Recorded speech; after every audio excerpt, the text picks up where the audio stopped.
विशेषता को समझना। सबरीमाला के मामले में माननीय सुप्रीम कोर्ट का फैसला सही है या गलत, इसको समझना है तो सबसे पहले आपको सबरीमाला मंदिर की विशेषता को समझना पड़ेगा। दुनिया का इकलौता मंदिर है जहां दर्शन करने से पहले 41 दिन 41 डेज व्रत तप करना पड़ता है, ब्रह्मचर्य का पालन करना पड़ता है, घर से दूर रहना पड़ता है। पूरी दुनिया में कहीं पे भी दर्शन के पहले, किसी भी धार्मिक स्थान पे आने के पहले 41 दिन का व्रत नहीं किया जाता, केवल सबरीमाला में किया जाता है। हमको ये भी समझना पड़ेगा कि सारे धार्मिक स्थान एक जैसे नहीं होते। पूरी दुनिया में लाखों चर्च हैं, लेकिन जो जेरूसलम का चर्च है जहां पे जीसस का जन्म हुआ था, वो उस चर्च का एक विशेष स्थान है। पूरी दुनिया में लाखों मस्जिदें हैं, लेकिन मक्का और मदीना की मस्जिद का एक विशेष स्थान है। पूरी दुनिया में लाखों भगवान शंकर के मंदिर हैं, लेकिन जो 12 ज्योतिर्लिंग है, 12 ज्योतिर्लिंग है ना, उनका एक विशेष स्थान है। पूरी दुनिया में भगवान राम के अनेकों मंदिर हैं, लेकिन अयोध्या का राम मंदिर चूंकि उनके जन्म स्थान पे बना हुआ है, उसका विशेष स्थान है। पूरी दुनिया में भगवान कृष्ण के अनेकों मंदिर है, इस्कॉन ने पूरी दुनिया में भगवान कृष्ण का मंदिर बना रखा है, लेकिन मथुरा जो जहां पे भगवान कृष्ण का जन्म स्थान है, वहां के मंदिर का एक विशेष स्थान है। पूरी दुनिया में जैन मंदिर है, लेकिन जहां 24 तीर्थंकर का जन्म हुआ, या 24 तीर्थंकर ने मोक्ष प्राप्त किया, या जहां 24 तीर्थंकर ने तपस्या किया, साधना किया, वहां के जैन मंदिरों का विशेष स्थान है। पूरी दुनिया में लोग बुद्धिज्म फॉलो करते हैं, अलग अलग लोगों ने अपना बौद्ध मंदिर बना रखा है, लेकिन सारनाथ का, कुशीनगर का, लुम्बिनी का, जहां जहां भगवान बुद्ध रहे या गए, वहां पे जो मंदिर बना वो उसका एक विशेष स्थान है। पूरी दुनिया में गुरुद्वारे हैं, लेकिन जहां जहां पे 10 गुरुओं ने जन्म लिया या 10 गुरुओं की जहां पे कर्मभूमि है, वहां पे जो गुरुद्वारे बने उनका एक विशेष स्थान है।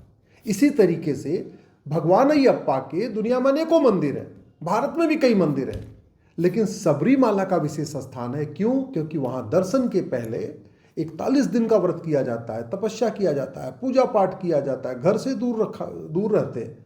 और लोग जीवन में एक ही बार सबरीमाला आते हैं, ऐसा बहुत कम लोग कर पाते हैं कि हाँ जा 2-3 बार दर्शन करने आए हैं, क्योंकि इतनी कड़ी तपस्या है, 41 दिन का व्रत, 41 दिन घर से बाहर रहना, 41 दिन ब्रह्मचर्य का पालन करना। इसलिए मेरा ये मानना है कि सुप्रीम कोर्ट, माननीय सुप्रीम कोर्ट की जो बेंच थी, जिन्होंने कहा था नहीं सबरीमाला में सबको एंट्री मिलनी चाहिए, वो कहीं ना कहीं गलत है। और ये कह के एंट्री कर दिया कि ये महिलाओं के साथ भेदभाव है, ये महिलाओं के साथ छुआछूत है, ये तो कहीं ना कहीं गलत है। सनातन धर्म में, हिंदू धर्म में महिलाओं के साथ भेदभाव का कोई कॉन्सेप्ट ही नहीं है। दुनिया में 1100 रिलीजन है, 1100, लेकिन केवल और केवल सनातन धर्म में लेडी गॉडेस की पूजा होती है। देवी के रूप में लक्ष्मी जी की, दुर्गा जी की, सरस्वती जी की पूजा केवल भारत में ही होती है, सनातन धर्म में ही होती है। दुनिया में 1100 रिलीजन में कहीं भी लेडी गॉडेस, फीमेल गॉडेस की पूजा नहीं होती। दुनिया में कम से कम 5000 धार्मिक ग्रंथ हैं। आपको किसी धार्मिक ग्रंथ में जननी जन्मभूमिश्च स्वर्गादप गरीयसी जैसा वाक्य नहीं मिलेगा। 5000 धार्मिक ग्रंथ हैं अलग अलग, कहीं पे भी आपको नारी तू नारायणी का पर्यायवाची नहीं मिलेगा, नारी तू नारायणी जैसा वाक्य नहीं मिलेगा। यत्र नारस्तु पूज्यते रमन्ते तत्र देवता, जहां नारी की पूजा होती है वहां देवता निवास करते हैं। यह कॉन्सेप्ट केवल सनातन धर्म में है। पूरी दुनिया में नए साल की शुरुआत ऐसी होती, जश्न में होती है, दारू पी के, डांस करके, ये करके, वो करके।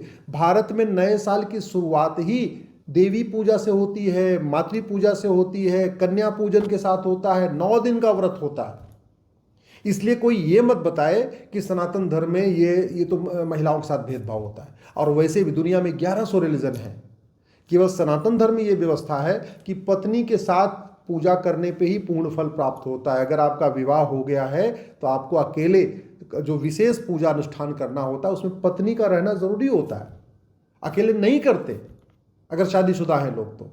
ये परंपरा हमारी है, इतनी समृद्ध परंपरा है। यहाँ हम नवरात्रे में लड़कों को भोजन नहीं कराते, कन्या पूजन करते हैं, हम लड़कों की पूजा नहीं करते। आप कहीं कॉन्सेप्ट ही नहीं है। अब कल को कोई ये कह दे रही है तो ये तो लड़कों के साथ भेदभाव हो रहा है, तो मुझे लगता है कहीं ना कहीं ये गलत है। हमें इस बात को समझना पड़ेगा, ये भारत का जो संविधान है ना, ये भारतीय परंपरा, भारतीय संस्कृति को बढ़ाता है।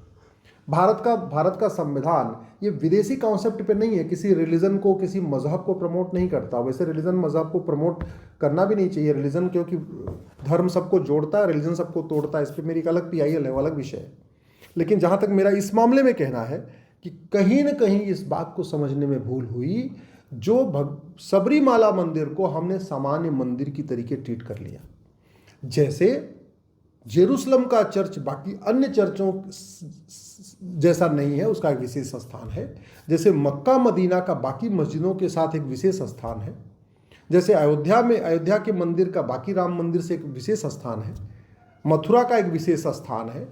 हमारे जहाँ 10 गुरुओं ने जन्म लिया है, जहाँ उनकी कर्मभूमि रही, वहाँ के गुरुद्वारों का विशेष स्थान है। हमारे तीर्थंकरों के जन्मभूमि, कर्मभूमि या मोक्ष भूमि पे जो जैन मंदिर बने, उनका एक विशेष स्थान है। ऐसे भगवान बुद्ध की जन्मभूमि, कर्मभूमि, तपोस्थली पे जितने बौद्ध मंदिर बने, उनका एक विशेष स्थान है। वैसे सबरीमाला का भी एक विशेष स्थान है। इसको कहते हैं डॉक्ट्रिन ऑफ एक्सेप्शनलिटी। आपको हर जगह एक बराबर नहीं तोल सकते, आपको विशेष दर्जा देना ही पड़ेगा। जैसे व्यक्तियों में भाई जजेस का एक अलग प्रोटोकॉल होता है, राष्ट्रपति का अलग प्रोटोकॉल होता है, प्रधानमंत्री का अलग प्रोटोकॉल होता है सब लोग एक समान, सारे इंसान एक समान है, लेकिन प्रधानमंत्री का एक अलग प्रोटोकॉल है, राष्ट्रपति का अलग प्रोटोकॉल है, चीफ जस्टिस ऑफ इंडिया का अलग प्रोटोकॉल है। ऐसे ही हमारे मंदिरों में भी, बाकी मस्जिदों में भी, चर्चेज में भी, धार्मिक स्थानों पे सारे एक समान नहीं होते। धाम तो बहुत है, धार्मिक स्थान तो बहुत है, लेकिन जो 4 धाम है हमारा, बद्रीनाथ, केदारनाथ और द्वारका जी और जगन्नाथ जी, ये विशेष स्थान है। अब आप ये नहीं कह सकते जगन्नाथ जी के दुनिया में मंदिर है सारे मंदिर जैसे ना। जो पुरी का जगन्नाथ जी का मंदिर, उसका विशेष स्थान है। भगवान कृष्ण के अनेकों मंदिर है, लेकिन द्वारकाधीश जो द्वारका जी में भगवान कृष्ण का मंदिर, उसका विशेष स्थान है। भगवान विष्णु के बहुत मंदिर है, लेकिन सबका एक बराबर तो नहीं है। भगवान विष्णु के कुछ मंदिरों का विशेष स्थान है। सूर्य मंदिर बहुत सारे बने हुए, लेकिन अंकोर वाट का सूर्य मंदिर का एक विशेष स्थान है। हनुमान जी के बहुत सारे मंदिर बने हुए, लेकिन जो हनुमान जी के जन्म स्थान पे मंदिर बना हुआ है, उसका एक विशेष स्थान है। नदियाँ सब एक जैसी नहीं होती है। गंगा का एक अलग महत्व है, यमुना का अलग महत्व है, नर्मदा जी का अलग महत्व है। बाकी नदियाँ हैं, भारत में अनेकों नदियाँ हैं। सारे पेड़ एक जैसे नहीं होते। आम है, बबूल बबूल है, पीपल है। अब ये नहीं कह सकते आप पीपल की पूजा क्यों करते, आप बबूल की पूजा क्यों नहीं करते, आप इमली की पूजा नहीं करते, आप महुआ की पूजा क्यों नहीं करते। अरे भैया, पीपल का विशेष स्थान इसलिए पूजा करते हैं। अब सारी जानवर तो सब है, लकड़बग्घा भी जानवर है, भेड़िया भी जानवर है, गाय भी जानवर है। अब आप ये कहोगे अच्छा जानवर में आप गाय की क्यों पूजा करते हो। अरे गाय का विशेष स्थान है परंपरा के हिसाब से, और आप वैज्ञानिक रूप से चेक करिए तो भी स्थान है उसका, गाय का स्थान है।